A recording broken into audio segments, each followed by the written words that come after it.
Welcome to mega 9 TV. మన దేశంలో రాజకీయ నాయకుల ర్యాలీలు, సభలు అంటే సామాన్య ప్రజలకు ట్రాఫిక్ కష్టాలు తప్పవు.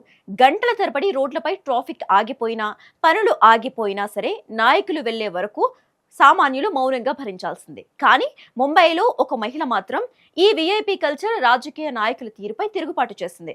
ట్రాఫిక్ జామ్ లో గంటల తరబడి ఇరుక్కుపోయిన ఆ మహిళ కారు దిగి నేరుగా బీజేపీ మంత్రి దగ్గరకు వెళ్లి గెట్అవుట్, ఇక్కడ నుండి వెళ్లిపోండి అంటూ నడి రోడ్డుపై నిలదీసింది.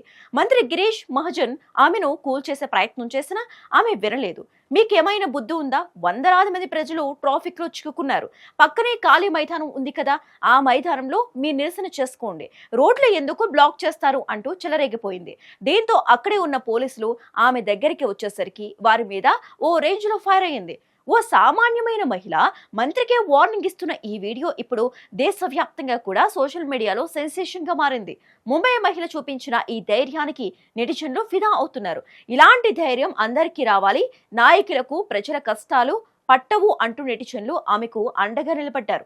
మరోవైపు ఈ ఘటన మహారాష్ట్ర రాజకీయాల్లో పెద్ద దుమారాన్ని రేపింది. ప్రతిపక్ష కాంగ్రెస్ పార్టీ ఈ వీడియోను అస్త్రంగా వాడుకుంటోంది.